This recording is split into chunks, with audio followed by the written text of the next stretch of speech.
비트코인 관련 투자가 제 포트폴리오에서 차지하는 비중은 50%에 가깝습니다. 특히 비트코인보다도 변동성이 훨씬 심한 스트레티지나 메타플래닛 같은 주식에 투자하다 보니 이 포지션들 주식 가치가 몇 달 만에 반토막 나는 일도 꽤 자주 있습니다. 그래서 제가 자주 받는 질문 중 하나가 비트코인 관련해서 그렇게 큰 비중으로 투자하고 있으면 무섭지 않냐는 것입니다.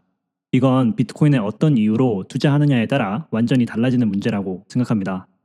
많은 분들에게 비트코인은 4년 사이클 주기에 따라 남들보다 싸게 산 다음에 과거 사이클처럼 가격이 폭등하면 그때 팔아버리고 벼락 부자가 되는 아무런 가치 없는 가상화폐일 뿐이죠. 그리고 이 사이클 때문에 언제든 비트코인이 80% 하락할 수 있다고 생각하고 계속 두려운 마음이 드는 게 아닌가 싶은데요. 하지만 제가 비트코인에 투자하는 이유는 조금 다릅니다.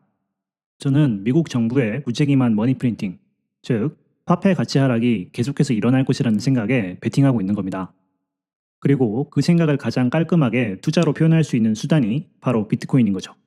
4년에 한 번씩 투표로 정권이 바뀌는 현대 미국 정치 시스템 안에서 특히 1971년 근본이제 폐지 이후로 미국 정치인들의 인센티브는 변하지 않습니다. 바로 화폐를 더 발행해서 국민들이 좋아할 만한 업적을 쌓고 그 보답으로 다음 임기를 보장받는 것.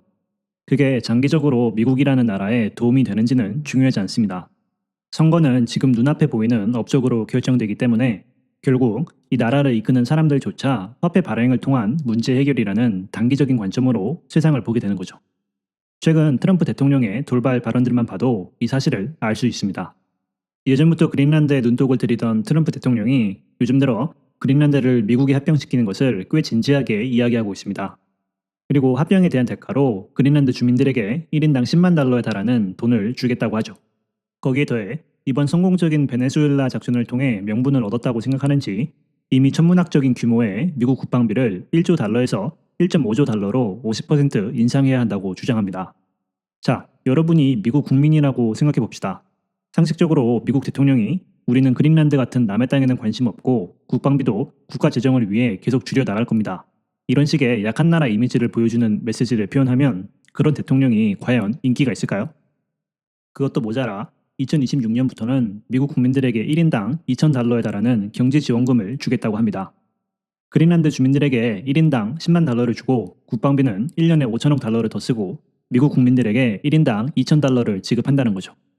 트럼프 정권은 다른 나라들에게 관세를 때려서 이 모든 비용을 감당할 수 있다고 주장합니다. 과연 그럴까요?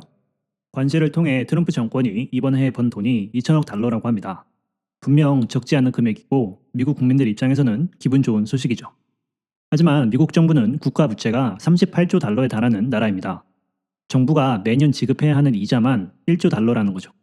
빚 원금이 아니라 이자만 1년에 1조 달러인 나라에게 관세로 2천억 달러를 벌었다는 게 과연 무슨 의미가 있을까요? 거기에 국방비는 관세로 번 돈보다도 훨씬 많은 5천억 달러를 더 늘리고 싶다고 하고 그린란드 주민들과 미국 국민들에게도 돈을 더 주고 싶다고 하는데 이걸 관세로 해결할 수 있다고 믿는다면 그건 너무 순진한 시선으로 세상을 보는 겁니다. 결국 어떤 식으로든 돈을 더 찍어서 이 모든 것을 이루려고 하겠죠. 이렇게 말하고 나니 제가 무슨 정치 유튜버가 된 것 같은데 제가 설명하고자 하는 것은 공화당이나 트럼프에 대한 비판이 아닙니다. 정치인이라면 누구나 빠질 수밖에 없는 인센티브에 대해 이야기하는 겁니다. 트럼프 본인도 과거 선거 과정에서는 미국 정부의 책임 있는 재정 운영을 강조했지만 정권을 유지하기 위해서는 당장 국민들이 좋아할 만한 업적을 세워야 했고 결국 선거에서 이겨야 한다는 사실을 공화당 의원들에게 강조하면서 BBB 법안을 통과시키라고 압박했죠. 결국 선거에서 이겨야 한다는 것은 정치인이라면 누구나 따를 수밖에 없는 진리이자 가장 강력한 인센티브입니다.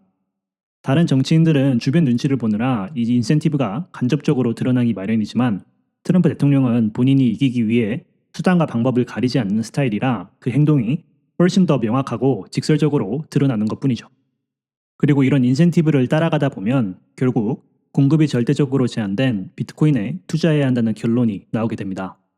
장기적으로 비트코인 가격 상승은 유동성 증가로 투자자들의 돈이 위험 자산으로 몰릴 때 그리고 미국 경제가 호황기에 있을 때 주로 일어납니다. 이 미국 경제 호황기를 가장 잘 나타내는 대표 지표가 바로 ISM 제조업 PMI입니다. PMI는 미국 내 제조업 활동을 종합적으로 측정하는 지표인데요. 내수 경제의 건강 상태를 보여주는 핵심 지표라고 생각할 수 있습니다.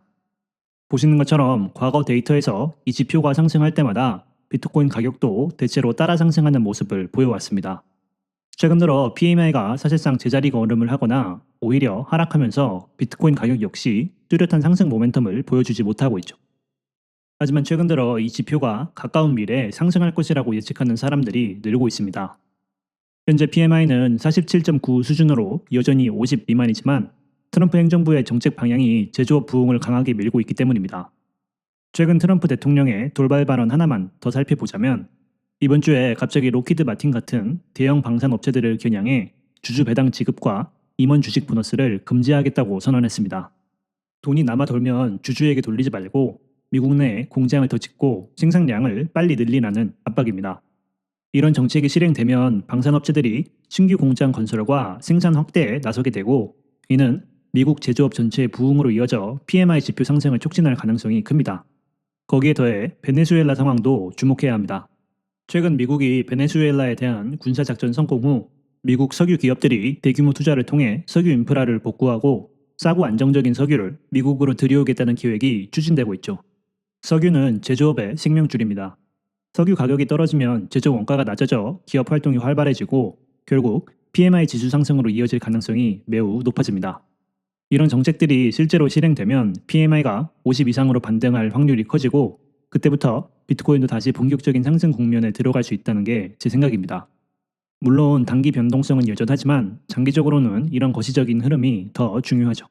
장기 투자라는 것은 결국에 인센티브를 따라서 본인의 포지션을 맞춰 놓으면 가장 성공의 확률을 높일 수 있다고 생각합니다. AI 경쟁에서 남들보다 앞서기 위해 각종 기업들이 AI 관련 투자를 아낌없이 해야 한다는 인센티브가 있고 그 인센티브에 따라서 AI 인프라 관련 투자가 좋은 성공을 보인 것처럼 비트코인 역시 선거에서 이겨야 한다는 미국 정치인들의 인센티브를 따라가면 장기적으로 가장 수혜를 입을 투자처입니다. 이렇게 미국 정부의 인센티브 구조와 경제 정책이 비트코인에 미치는 영향을 이해하면 비트코인의 가격 하락이 왔을 때 새로운 하락 사이클의 시작인가 하고 두려워하는 투자자가 아닌 이런 각종 뉴스를 보면서 내 비트코인 투자가 올바른 방향으로 가고 있구나라고 안심하고 오래 투자하는 투자자가 될 수 있다고 생각합니다.